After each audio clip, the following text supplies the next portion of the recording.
சென்னை போரூரில் நகையை பறித்து மூதாட்டி காந்திமதி என்பவரை அடித்துக் கொன்ற இருவர் கைது செய்யப்பட்டிருக்கிறார்கள். விவரங்களுடன் இணைகிறார் செய்தியாளர் முரளி. அந்த இருவர் யார்? விவரங்களை வழங்கு. வணக்கம்.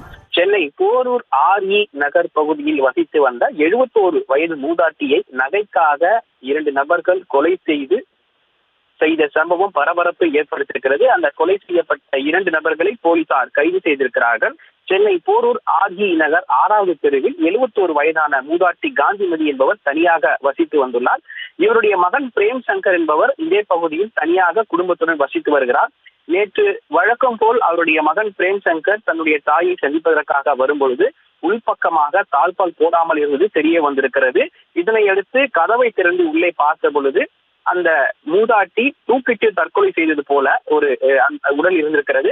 அதிர்ச்சி அடைந்த மகன் உடனடியாக SRMC காவல் நிலையத்திற்கு தகவல் தெரிவிக்கிறார். தகவல் தெரிந்தவுடன் போலீசார் சம்பவ இடத்திற்கு வந்து அந்த மூதாட்டியுடைய உடலை கைப்பற்றி பிரேத பரிசோதனைக்காக அனுப்பி வைக்கிறார்கள்.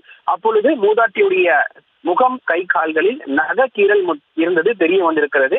இதனை அடுத்து அவருடைய மகன் பிரேம் சங்கர் காவல் நிலையத்தில் புகார் மனு அளித்திருக்கிறார். இந்த புகாரின் அடிப்படையில் போலீசார் விசாரணை மேற்கொண்ட பொழுது மேலே இருக்கக்கூடிய ஒரு இளைஞர் அந்த இடத்தில் தலைமறைவாகி இருக்கிறார். அவரை பிடித்து விசாரணை மேற்கொள்ள வேண்டும் என போலீசார் திட்டமிடுகிறார்கள். இது தொடர்பாக தனிப்படை அமைக்கப்பட்டு அவர் மூதாட்டி வீட்டில் வசிக்கக்கூடிய அஜய் என்பவரை பிடித்து விசாரணை மேற்கொண்டதில் இவர்கள் கடந்த சில மாதங்களாக வாடகை தராமல் இருப்பது தெரிய வந்திருக்கிறது. இது தொடர்பாக மூதாட்டி அவர்களை வாடகை தரும்படி அடிக்கடி வற்புறுத்தியதாக கூறப்படுகிறது. இதனால் ஆத்திரமடைந்த அந்த இளைஞர் அஜய் என்பவர் அவருடைய நண்பருடன் சேர்ந்து இந்த கொலை செய்ததை உறுதியாக தெரியப்பட்டிருக்கிறது. அது மட்டுமல்லாமல் அந்த மூதாட்டி அணிந்த நகை 3 சவர நகையையும் பறித்து சென்று இவர்கள் அடகு கடையில் வைத்திருப்பதும் தெரிய வந்திருக்கிறது.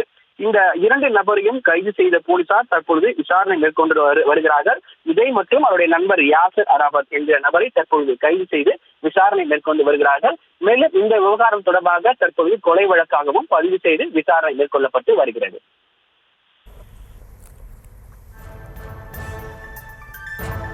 விவரங்களுக்கு நன்றி.